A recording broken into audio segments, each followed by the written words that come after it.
Teman-teman semua pasti ingat ketika memulai tanggal 28 Agustus tepat 3 bulan yang lalu, survei saya di Carta Politika itu 0,1%. Pak Charles ini lebih tinggi dari saya. Pak Charles 1%, saya 0,1%. Sehingga kalau kemudian pada hari ini kami memperoleh 50,07%, saya meyakini ini kerja keras semuanya.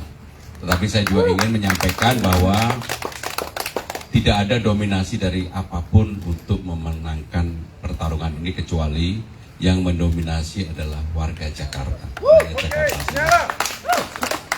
Yang kedua, mengenai ucapan-ucapan tentu ada, tapi saya tidak ingin mempublikasikan ucapan itu karena itu bagian dari ucapan kepada saya pribadi. Siapa yang memberikan ucapan, saya tidak akan sampaikan kepada siapapun.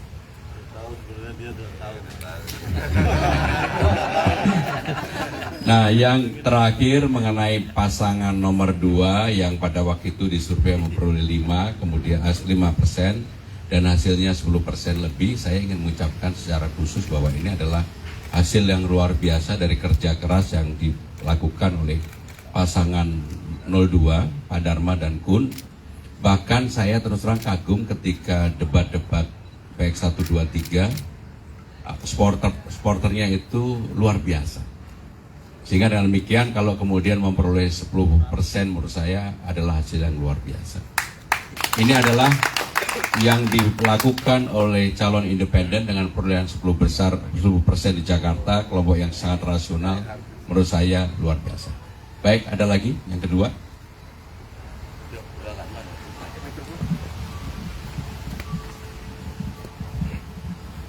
Izin Mas Pram dan Bang dan semuanya, perkenalkan saya Dewa dari Kompas.com. Yang pertama itu pertanyaan saya. Apa namanya? Dewa. Kompas.com. Yang pertama ini ada survei dari LSI bahwa di Pilkada Jakarta ini elektabilitas saya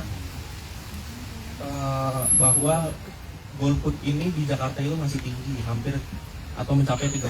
Ini tanggapannya gimana dari paslon nomor 3 dan kemarin dari paslon nomor urut 1 ini menuding katanya ada istilahnya kecurangan di pemilu, yaitu ada money politik, penyaluran bansos dan ada pencoblosan surat suara ke paslon nomor urut 3. Ini tanggapannya seperti apa Mas Pram?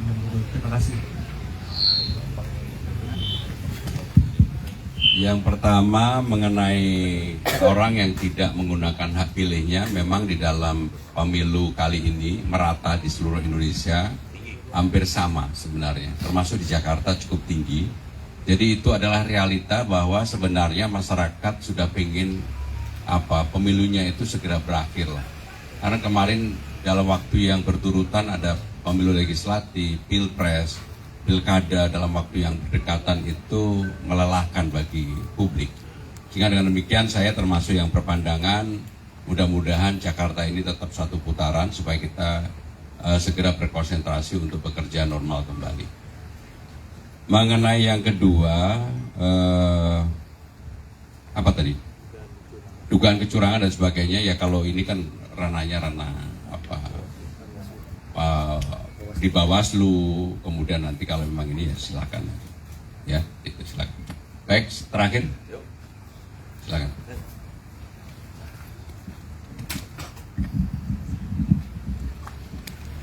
Selamat pagi, saya Mahardika dari CNN Indonesia TV. Selamat untuk Mas Pram dan Bang Dul. Tapi kalau kita lihat beberapa statement dari pasangan 01 masih berharap bahwa 2 putaran. Beberapa pengamat juga menilai bahwa masih ada margin of error dari beberapa hasil survei. Apakah tim 03 sudah menyiapkan skenario jika terjadi 2 putaran seperti apa? Terima kasih.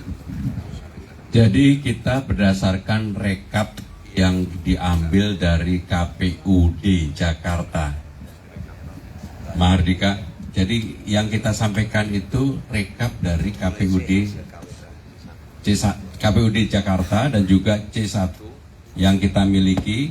Sehingga dengan demikian kenapa kemudian kami setelah mendapatkan data 100% baru mendeklarasikan.